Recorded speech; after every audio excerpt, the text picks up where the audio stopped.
Welcome to Dire Straits. I'm Tracy Clark-Flory. I'm Amanda Monty. Today, we're talking about the right-wing scheme to make women need men. Maybe you've heard, earlier this year, the Heritage Foundation, the same ghouls who brought us Project 2025, released what they're calling a blueprint for America's next 250 years.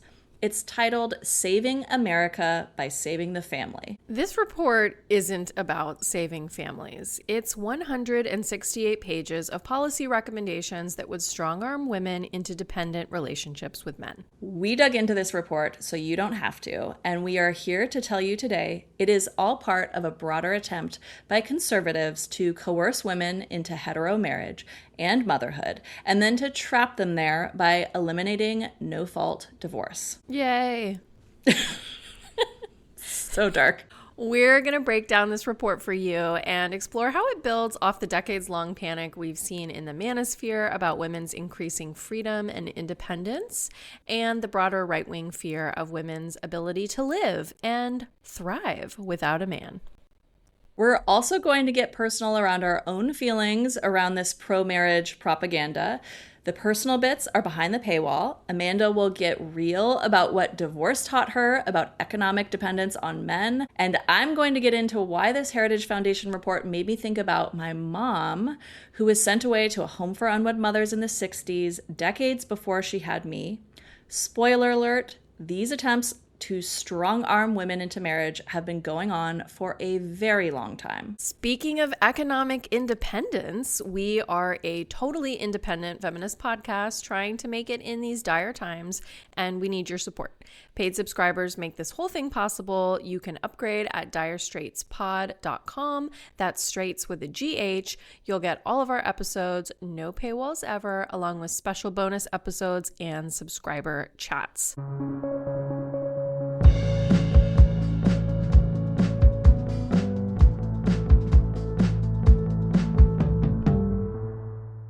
Okay, so the Heritage Foundation report. It is bad. Super bad. It's bad. So bad. It's bad. It opens with this patriotic framing around the founding fathers and how they had an average of 6 children each and how the family is the key to American greatness. Which I just have to say dovetails nicely with tradwife propaganda. Tracy, I'm not sure if you know this, but just days before recording this episode, Hannah Nealman, also known as Ballerina Farm, announced her 9th pregnancy with a dance-themed protein powder ad. Yes, unfortunately, I did see that, yes. So that's the vision, I guess. But the report, after painting this little picture of American success, it gets into what the Heritage Foundation sees as a crisis. What they're panicking about is pretty revealing. They cite statistics like 1/3 of young women are expected to never marry. The median age of a first marriage has gone up by about 8 years for women, and fewer than half of U.S. households are married couples now. Which is down from 3/4 in the 1950s and 60s. As you've put it before on this podcast, the nuclear family is no longer the norm. It is certainly not the norm, and clearly they hate that. And the Heritage Foundation is losing their minds about the 40% of people having children outside marriage as well. Yeah. When they explain what caused this so-called crisis, they literally blame, and I'm quoting here, second wave feminism and the sexual revolution, which, quote, promoted an individualistic, child-free, marriage-free sexual liberation.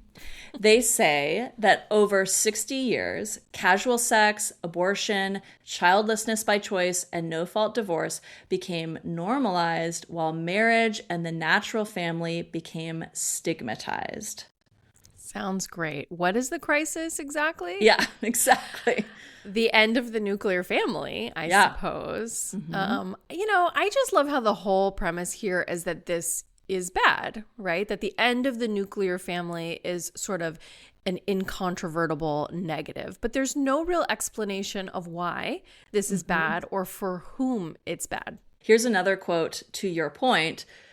The natural family has ceased to be a central organizing reality of America's social and cultural life. Again, they find this to be a problem.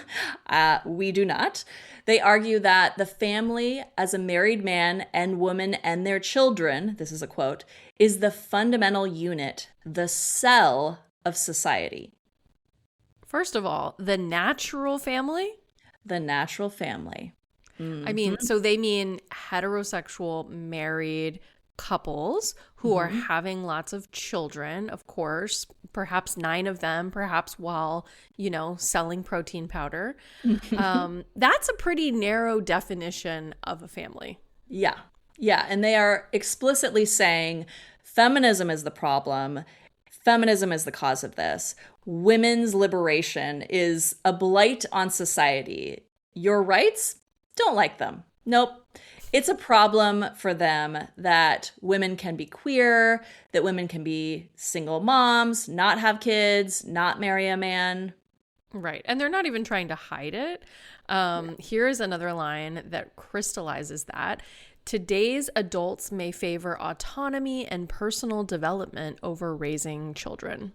Yes, the horror of women wanting personal autonomy.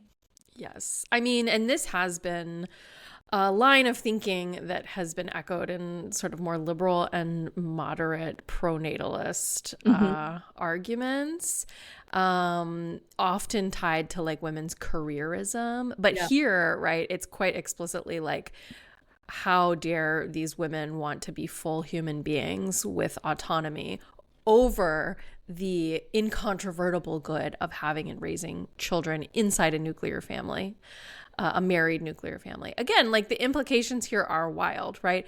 That there's something wrong with favoring one's own autonomy over having children. And, this quote is today's adults, right? But are we talking about adults or are we talking about women? Women, right, exactly. But they do have a solution for that problem of women's dangerous, autonomous humanity. Yes, they do.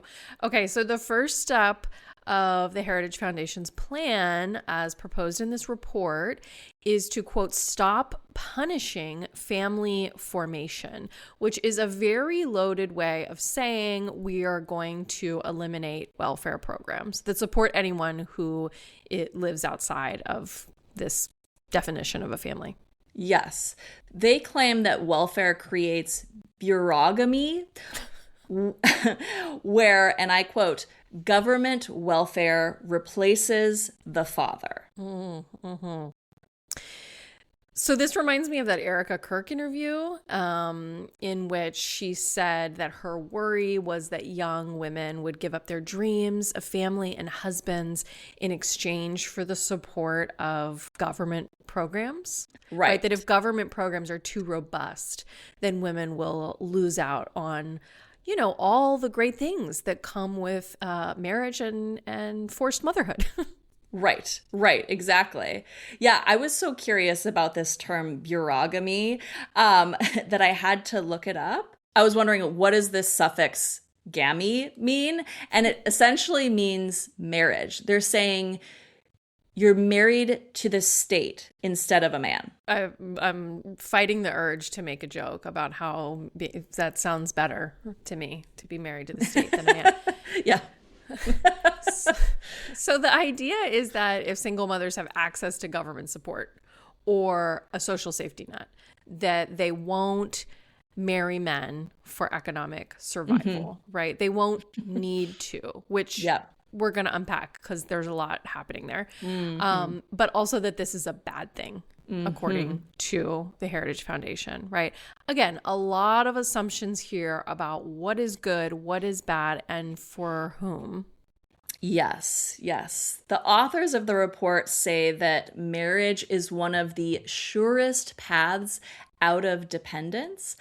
But of course, they mean dependence on the state. Dependence on a husband is totally fine by them. The second aim outlined in the report, and remember, this report is meant to advise the federal government on policy, is to restore the American dream, which is code for bringing back the male breadwinner model where women are financially dependent on men. Right, right. So importantly, not the American dream of immigrants coming to this country for success, right? Or a No. better life, which is, as we know, also a complicated narrative, right? Yeah. But this is specifically the 1950s nuclear family dream, which only men really benefit from, to be clear. The authors of the report explicitly talk about women's opportunity cost for having children. I found this part interesting. They write, quote, "The opportunity cost, that is the number and perceived quality of activities or opportunities foregone if one has a family, has skyrocketed, especially for women, as the value of one's alternatives, including career success, income potential, or leisure rises, the more one must forego to bear and raise children." So that's a big quote. Let's break it down. Yeah. So they're saying, look, women have options now. And again, they see this as a problem. Women have careers and incomes. They have alternatives to marriage and motherhood. And the Heritage Foundation sees this as bad because it means women can and do choose those alternatives. Right. And the thinking is that it is morally repugnant for them to do so, for them to choose a career, financial independence or leisure rather than bearing and raising children. So there's a very Christian temptation line of thinking here. Like, these are all sinful, evil forces that are luring women away from their true purpose as wives and mothers. And the policy suggestion here is that the federal government should make the economy more pro-family, which is funny because we know that the tax code is already anti-feminist and pro-marriage. In a recent interview with The Times, Bridget J. Crawford, who studies tax code with a feminist lens, said this: "The tax code often assumes that economic resources within a household are shared equally, and that caregiving has no independent economic value. Both assumptions obscure the realities of inequality and disproportionately disadvantage women," right? So again, we already have plenty of policies that are pro-marriage and pro-nuclear family that are financially beneficial to people living in those family units. But this report is not interested in any of that. Instead, it opposes women's workplace protections, including sex discrimination, making it harder for women to succeed professionally and keeping wages low so single income households become impossible. The report actually says explicitly that society should question whether women should be in the workforce at all. There's a whole section in which the authors discuss the great societal ill of encouraging almost everyone to go to college and delay getting married and having children. That's a quote. So not only do they want women to be less educated, they actually see educated women and women in the workforce as a threat to society, their society, at least. Right. Well, and this is very much reflected in what we are seeing in the broader conservative movement right now in terms of, dismantling the Department of Education, explicitly defunding college programs that are historically, feminine. So again, this is about the kind of society that they want, and education, especially for women, is a threat to that social order. I feel that's pretty important to keep in mind because when we look at pronatalist arguments and these kinds of policy papers, there are all these assumptions about what makes a healthy society. And usually those assumptions are economic. And in this case, they're cultural as well. This report literally says the problem is that the more years a woman spends in education, the fewer children she has, right? So implicit in that statement is bottom line, most important thing, women having lots of babies, right? All else secondary to that societal goal. And so the solution, if you simply want a world in which women have more babies, and that's all you're looking for, Yeah. if that's your fundamental goal above everything else, the solution is to limit women's educational and career opportunities. Yeah. I mean, the other goal, though, again, is to make women dependent. Education means economic independence. Economic independence means you don't need a husband to survive. So eliminate education, eliminate economic independence, restore women's dependence on the male breadwinner. And they're very clear about the society that they want. It is one where the fundamental unit is the nuclear family. One man working, one woman at home with the children. They call this the American dream. But to be clear, it's a patriarchal dream of women's dependence. So the third goal of this report is to create policies that, quote, support marriage and working families. Again, by families, the Heritage Foundation means married heterosexual couples only, which again is not the current norm in the US. And by support, they mean they want to pay you to get married and to get married early in your 20s specifically. Great time to get married. Perfect. I mean, do you remember your 20s, Amanda? I mean, listen, if I had gotten married any earlier, it would have been a disaster. Talk about societal collapse. Like pushing me into marriage with one of the F boys from my 20s. Like, this is just the absurdity of it all. I mean, it's funny because it's like this type of policy would just backfire because there would just be so many divorces. I mean, oh that's, my God. Yeah. Well, they don't want us to be able to divorce. That's that. They have found the solution to that, but we'll get to that. We'll get to that. Yeah.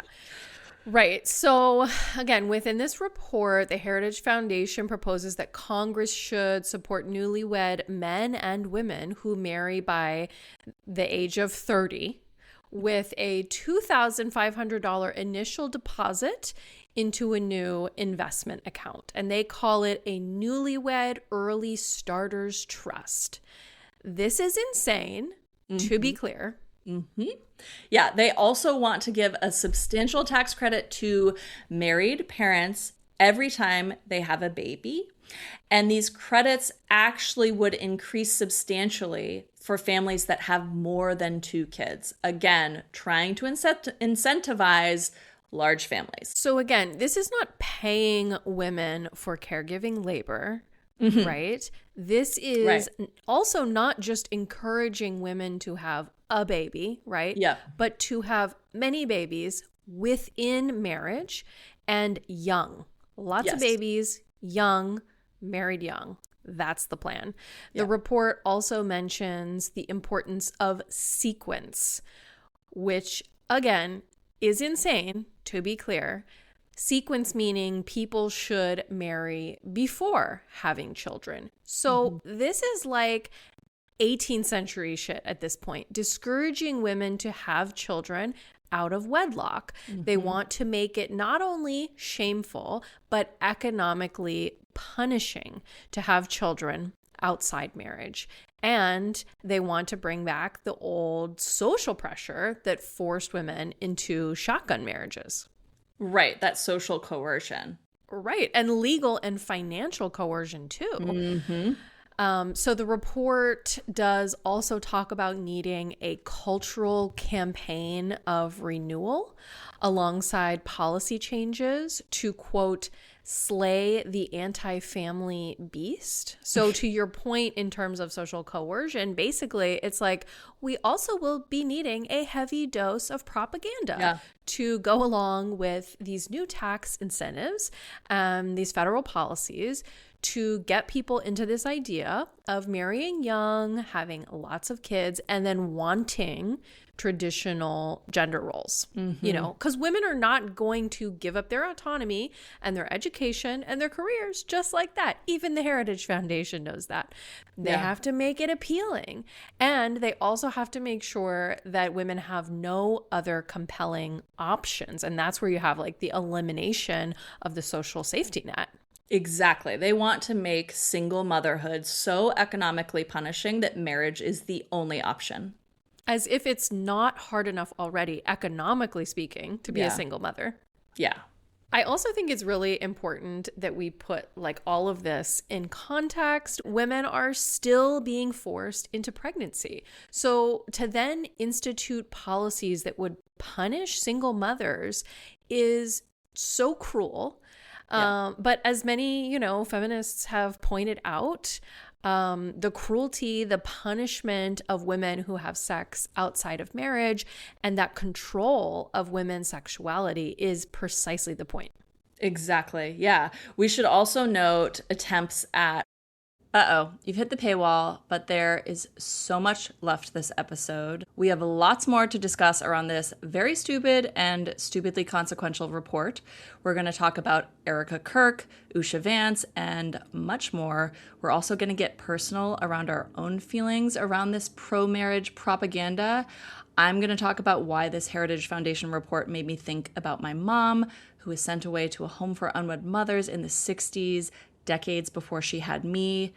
By the way, I have a memoir coming out about this. It's called My Mother's Daughter, Finding Myself in My Family's Fractured Past.